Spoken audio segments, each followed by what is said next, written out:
नमस्ते साथियों, कैसे हैं आप सब। आप सभी का स्वागत है ड्रीम सिटी एजुकेशन में और मैं हूं आदर्श उपाध्याय। पिछली क्लास में हम लोगों ने क्या पढ़ा था साथियों?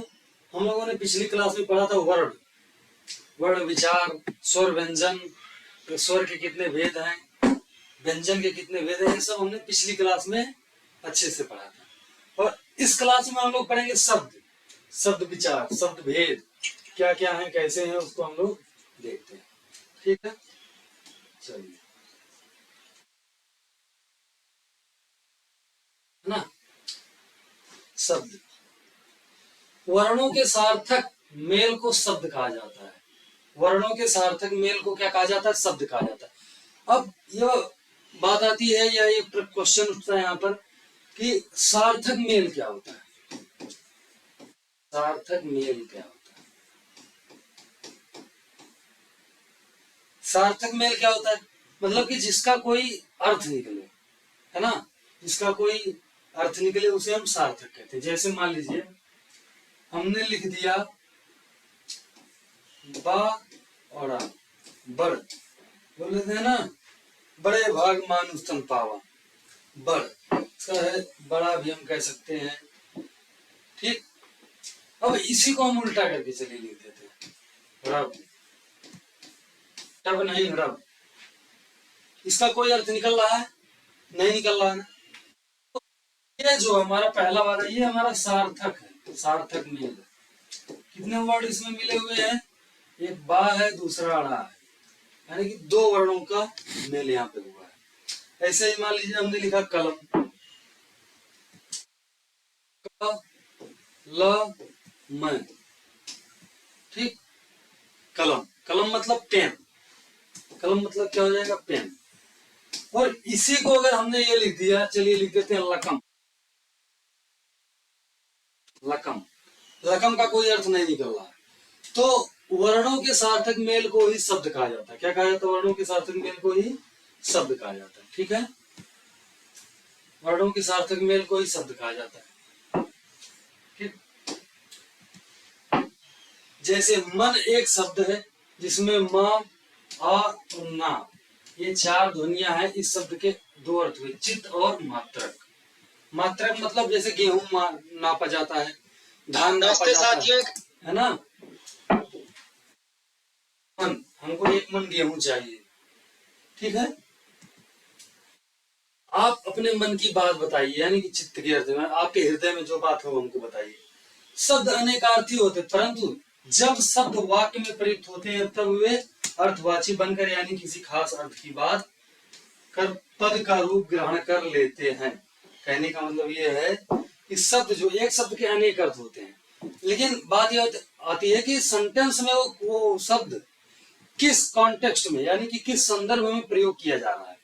ठीक, एक वाक्य में एक शब्द सिर्फ एक ही अर्थ को बताएगा, उसका जो विशेष अर्थ है, उसका जो खास अर्थ है, जो बात वो सेंटेंस कहना चाह रहा है, जो बात वो वाक्य कहना चाह रहा है। ठीक, तो उसको हम क्या कहते हैं? पद कहते हैं। ठीक, प्रयुक्त वाक्यों में प्रयुक्त मन शब्द ना होकर के पद बन गया है। यो तो हिंदी भाषा का शब्द भंडार काफी विस्तृत है, जिसे वर्गीकृत करना कठिन है, फिर भी कुछ आधारों पर इन शब्दों को अलग अलग रूपों में रखा जा रहा है। ठीक, अलग अलग रूपों में क्या किया जा रहा है? रखा जा रहा है। चलिए नेक्स्ट हम लोग देखते हैं।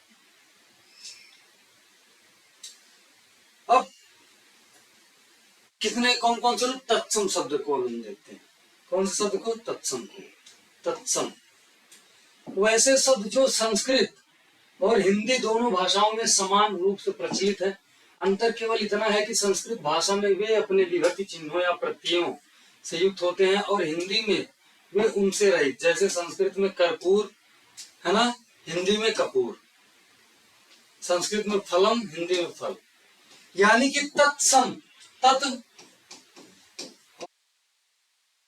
प्लस सम, तत् मान उसके सम मतलब समान, उसके समान। किसके समान? संस्कृत के समान। ठीक, संस्कृत के समान जो शब्द हिंदी में प्रयोग होते हैं या संस्कृत के शब्दों की तरह जो शब्द हिंदी में प्रयोग होते हैं उन्हें हम तत्सम कहते हैं। कुछ हम तत्सम शब्दों को देखते हैं क्या क्या है, कैसे कैसे। जैसे मान लीजिए कि तत्सम शब्द देखिए, और तद्भव का देखिए। अब हम आते हैं तद्भव पे। ठीक, ये हमारा हो गया।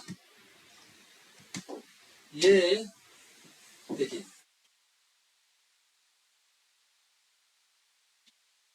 कर्पूर है, कर्पूर, फलम, फल, ज्येष्ठ है, ज्येष्ठ। ये हमारा संस्कृत का है, ये हमारा कहाँ का है, संस्कृत का है।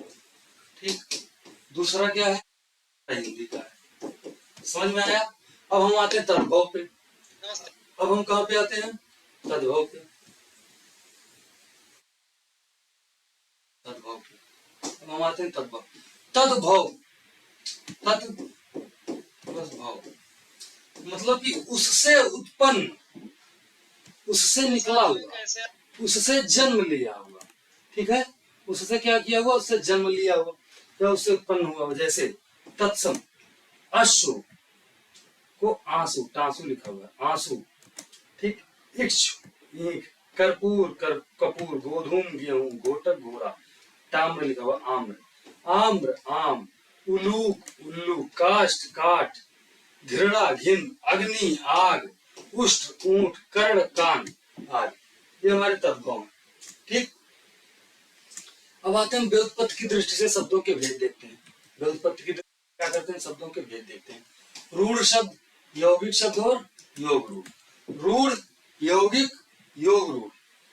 रूढ़, रूढ़, यौगिक, योग रूढ़।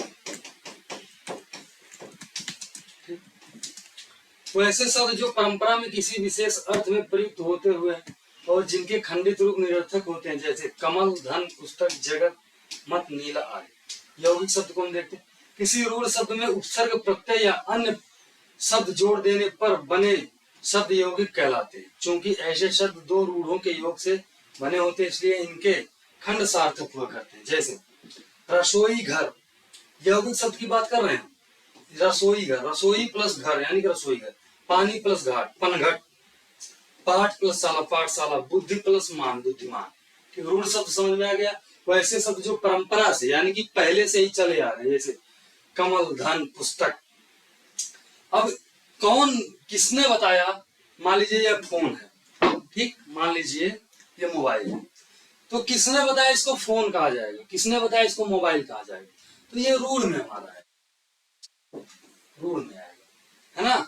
ये किस में आएगा, रूढ़ में आ जाएगा। किसने बताया इसको कलम कहा जाएगा, ये भी रूढ़ में आएगा। अब यौगिक शब्द, योग यानी कि दो शब्दों से मिलकर के जो बनते हैं, दो या दो से अधिक शब्दों से, जैसे प्रत्यय, उपसर्ग, अन्य शब्द जोड़ करके जो बनते हैं, उनको हम यौगिक शब्द कहते हैं। समझ में आया। देखिए अब देशज शब्द,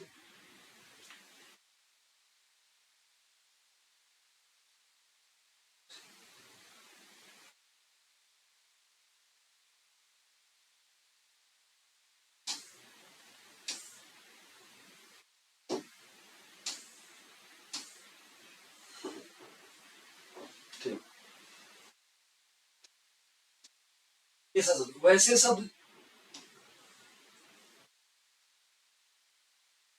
वैसे शब्द जो विभिन्न भारतीय भाषाओं, बोलियों से हिंदी में आ गए हैं, इनका संस्कृत से कोई संबंध नहीं। जैसे खिड़की, खुरपा, गाड़ी, छाती, बाप, बेटा। शब्दों में इतना जान लीजिए कि जो मैं पढ़ाऊंगा जरूरी नहीं है कि वही आए। देशज शब्द, विदेशज शब्द, विलोम, पर्यायवाची, ये बस मैं आपको समझा रहा हूँ कि इस तरह से हो सकते हैं शब्द। अंग्रेजी के शब्द कौन कौन से, स्कूल, स्टेशन, मास्टर, ऑफिस आदि।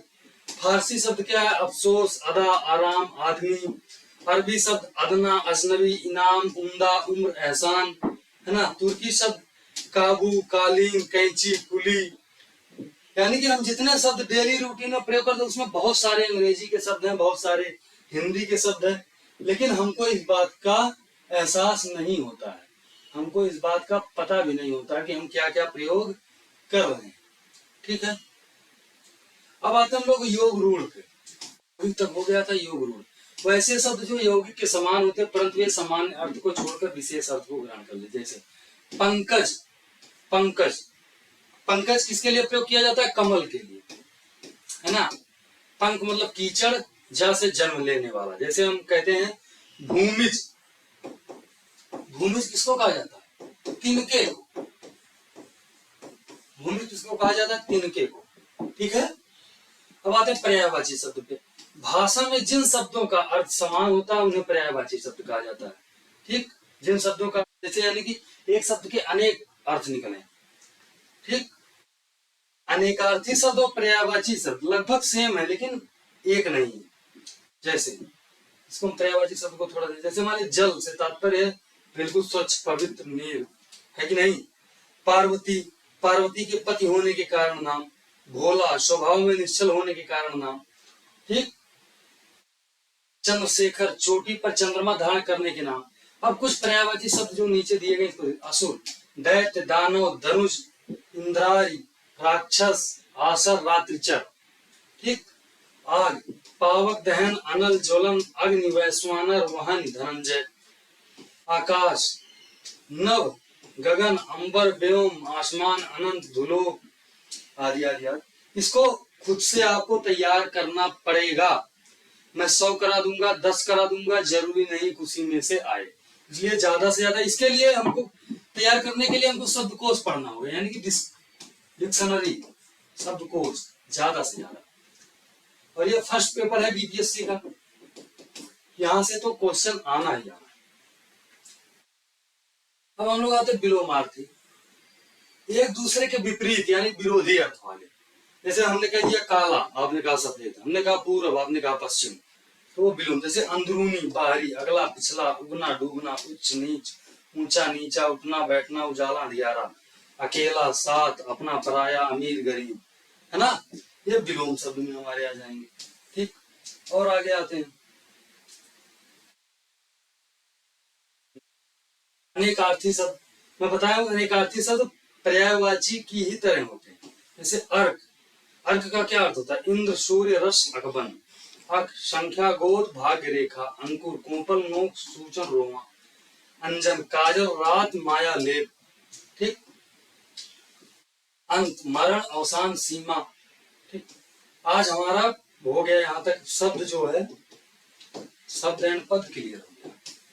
अब अगला टॉपिक हम क्या करेंगे बताइए? अगला टॉपिक हम करेंगे कारक चिन्ह नेक्स्ट क्लास में, कारक चिन्ह। ठीक है, थैंक यू सो मच। और ड्रीम सेतु यूट्यूब चैनल को सब्सक्राइब कर लीजिए डेली क्लास लेने के लिए। ऑफलाइन क्लास लेनी है, लक्ष्मी नगर में आके आप विजिट भी कर सकते हैं मेट्रो स्टेशन के पास। Thank you so much.